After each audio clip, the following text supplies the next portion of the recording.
আসসালামু আলাইকুম, কেমন আছেন সবাই? Welcome to my daily cooking blog. আজকে আমার রেসিপিতে থাকছে পাকিস্তান স্টাইলে বুটের ডাল উইথ চিকেন দিয়ে আলুর দম রেসিপি।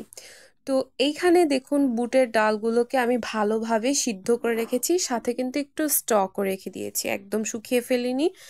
আর আলুগুলো জাস্ট নতুন আলু নিয়েছি, একটু ছোট সাইজ, বড় সাইজটা একটু দুই ভাগ করে নিয়েছি। এটাকে ভালোভাবে প্রথমে একটু হাফ সিদ্ধ করেছি, পুরোপুরি সিদ্ধ করে পর তেলে ভেজে ফ্রাই করে নিচ্ছি।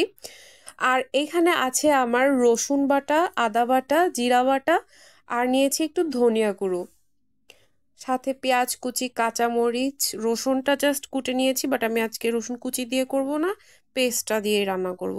চিকেনগুলো একদম কিউব কিউব করে কেটে নিয়েছিলাম, নুন হলুদ মরিচ দিয়ে ভালোভাবে ম্যারিনেট করে নিয়েছি।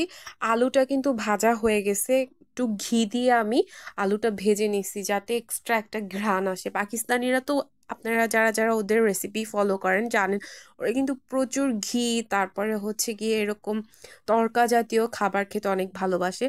তো কি হইতো গাইস, আমি ছোটবেলায় প্রচুর পাকিস্তানি যে রান্নার চ্যানেলগুলো আছে টিভিতে, চ্যানেল খুললেই শুধু এই টিভিতে ওদের রান্নার রেসিপিগুলো দেখতাম। তখন থেকে আমার খুব পছন্দ। ওরা কিন্তু ভাত বেশি পছন্দ করে না, আলুর দম বলেন, তরকা বলেন, ডালের তরকারি বলেন, এগুলো দিয়ে ওরা পরোটা দিয়ে খেতে প্রচুর ভালোবাসে। তো আমি ওদের এই রেসিপি দেখে দেখে আজকে কিন্তু আমি ওদের মতো স্টাইলে রান্নাটা করব। তো ওইদিকে কিন্তু আমি মাংসটা ভাজতে দিয়ে দিয়েছি, কিউব করা মাংস পিসগুলো চিকেনের। আর এইখানে আমি টক দই আর টমেটো সস একসাথে মিক্সড করে নিয়েছি, ফ্রোজেন করা ছিল টক দইটা, যার কারণে এখন পুরোপুরি মিক্সড করছি না, একটু পর করব। তো মাংস ভাজা কিন্তু আবার শেষ। এখানে আমি অবশিষ্ট যে তেলটা ছিল ওখানে পেঁয়াজ দিয়ে দিয়েছি, পেঁয়াজটা একদম ভালোভাবে ব্রেস্তার মতো করে ভেজে নিব। পেঁয়াজ যখন ভাজা হবে তারপরে আমি বাদবাকি মশলা দিব। এখানে দেখেন আমার চিকেন পিসগুলো একদম ভালোভাবে আমি ভেজে নিচ্ছি, আর আলু একসাথে রেখে দিয়েছি ভেজে। তো যাই হোক, আমার পেঁয়াজটা কিন্তু প্রায় ভাজা ভাজা হয়ে আসছে। তো এবারে আমি একটু পরিমাণে পানি দিয়ে দিব, পানিটা দিয়ে বাদবাকি যে এই মশলাগুলো আছে এগুলো দিয়ে দিব। ইনশাল্লাহ আপনারা যদি এরকম ভাবে ট্রাই করেন বাসায়, আপনাদেরও খুবই ভালো লাগবে। শুধু এই এক পদ তরকারি দিয়ে কিন্তু ভাত খেতে পারবেন। তো এখানে আমি বাটা মশলা দিচ্ছি, আদা বাটা 1 চামচ পরিমাণ, রসুন বাটা 1 চামচ পরিমাণ, আর ধনিয়া গুঁড়ো, জিরা গুঁড়ো 1 স্পুন পরিমাণ, সবকিছুই। তো এখানে দিয়ে দিলাম প্রথমে এই পেঁয়াজের সাথে, আর মশলাগুলো একসাথে ভালো করে কিছুক্ষণ ভুনা করে নিব।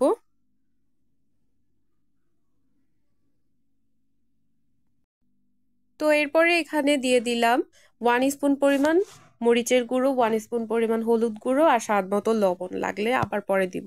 আপনারা এখানে চাইলে কাশ্মীরি যে রেড চিলি পাউডারটা পাওয়া যায় ওইটাও দিতে পারেন।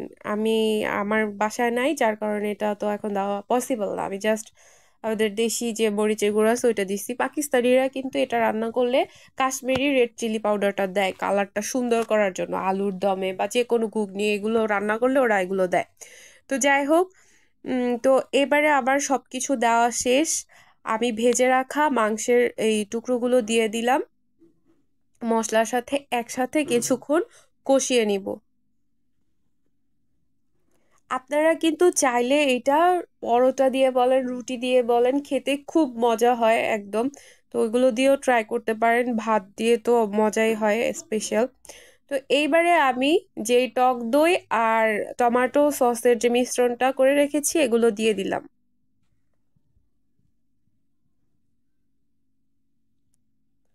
দিয়ে ভালোভাবে মশলাটা কষায় নিব। কালারটা দেখছেন কত সুন্দর লাগতেছে, কালারটাই জাস্ট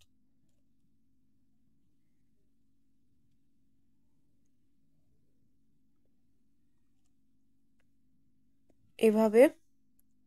আপনারা কিন্তু চাইলে আহ এর মধ্যে ডিমও দিতে পারেন সিদ্ধ করে, বাট আমি আজকে ডিমটা দিচ্ছি না।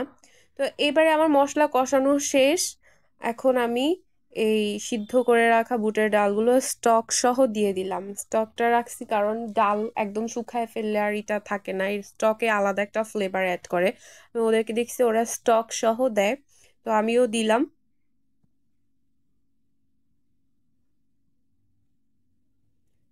ডাল কিন্তু একদম মনে হয় মানে নাড়া লাগলেই গলে যায় এরকম রেখেছি আমি। আবার ভাইবেন না যেটা সিদ্ধ হয় না, এরকম না, এটা একদম গলে যাবে।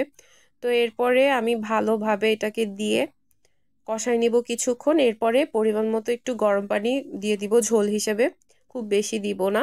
তো আমার ঝোলটা কিন্তু দেওয়া হয়ে গেছে, দেখেন। যেহেতু গরম পানি দিচ্ছি, খুব আর্লি টকবক করে ফুটে যাচ্ছে। এরপরে আমি আমার যেই ভেজে রাখা আলুর দমগুলো ওগুলো দিয়ে দিব এর ভিতরে। ঝোলটা জাস্ট একটু টানাই নিছিলাম। তো আলুগুলো কিন্তু আমি দিয়ে দিয়েছি, দেখুন। টমেটো সস দেওয়ার কারণে যে কালারটা এত সুন্দর আসছে। আপনারা চাইলে সসের পরিবর্তে পিওর যে পাকা টমেটো ওগুলো ইউজ করতে পারেন।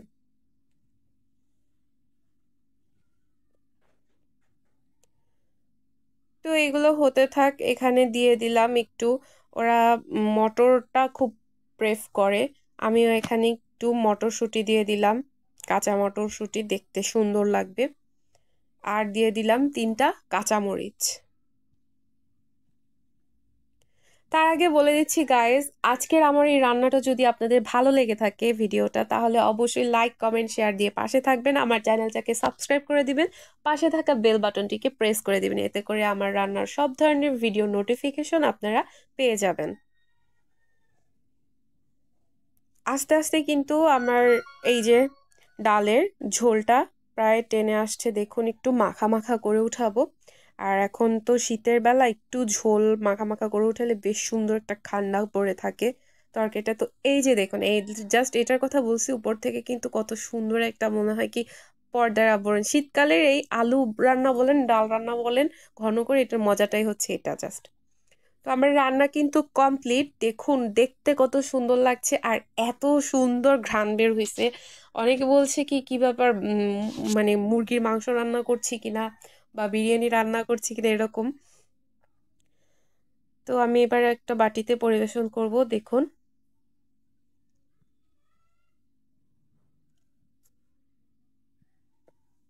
দেখতে মাশাআল্লাহ কত সুন্দর লাগছে, খেতে অসাধারণ হয়েছিল,